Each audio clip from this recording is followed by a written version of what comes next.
Air Marshal Terence Sherry, Minister SB Moyo. Where is Walter Muzembe? Don't forget my blessing Ali. This government, mama, is corrupt and bloodthirsty. No to clueless government, sex for Mr. Appointments. No to gold mafia. Even you, Prophet Angel, you a criminal. Hi, DJ Oli.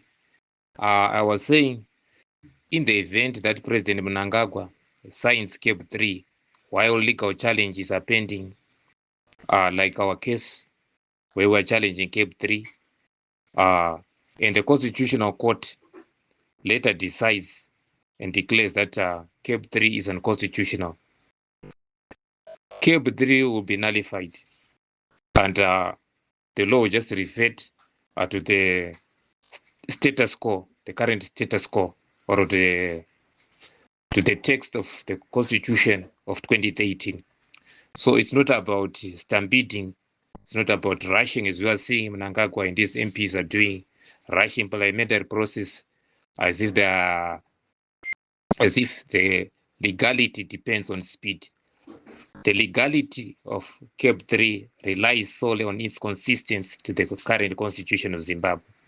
I want to give you an example that speed is of no relevance.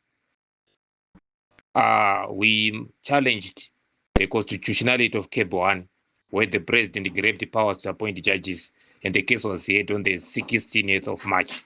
In the event that the Constitutional Court rules that the appointment of judges by the president undermines judiciary independence and effectiveness, it means we will revert back to the text of the Constitution in 2013. We are challenging CAB1 in 2026, something that was passed in 2017. So people should not despair or be worried that Mnangagwa and his crew are stampeding the process of enacting CAB3. This entire process has been plagued by a plethora of illegalities. In a constitutional republic where the president is a constitutionalist, the president cannot sign as it stands. He cannot sign CAB3. Remember, application is actually saying the president must refer the bill to the Constitutional Court so that the Constitutional Court gives its own opinion and advice on the constitutionality of CAB3.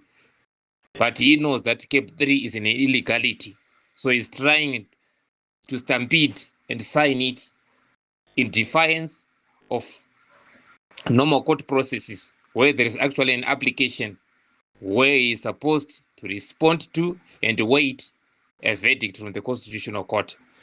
The people of Zimbabwe should not be worried. The final say doesn't lie with the parliament, it doesn't lie with the President Mnangagwa. The final say lies with the Constitutional Court. It is only the Constitutional Court that can declare the constitutional validity of any legislation.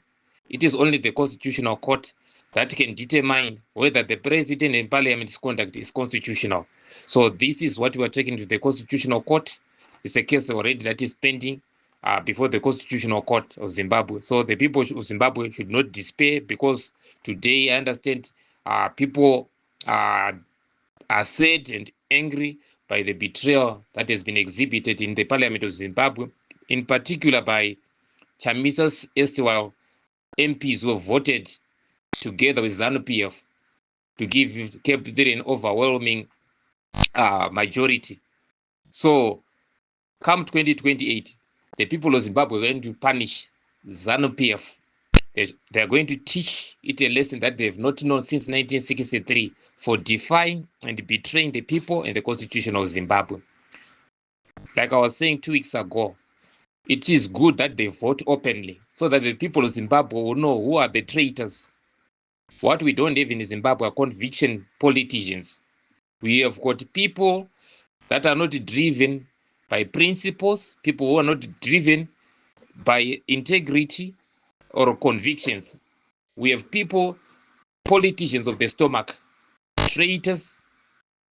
Our problems are not coming from outside, but are coming from the caliber of people that we have in parliament. We've got imbeciles in parliament. It's now clear. So people should wait.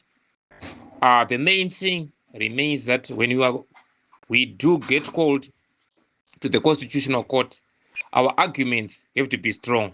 They have to be based on the correct provisions of the Constitution.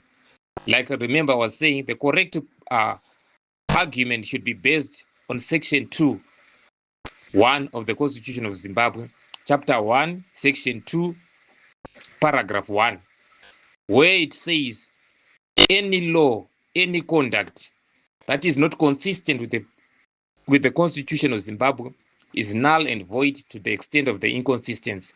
So this is what we will be arguing, and we hope our colleagues will understand where we are coming from, and the people of Zimbabwe will understand exactly what we are fighting for. We are saying CAB3 is unconstitutional.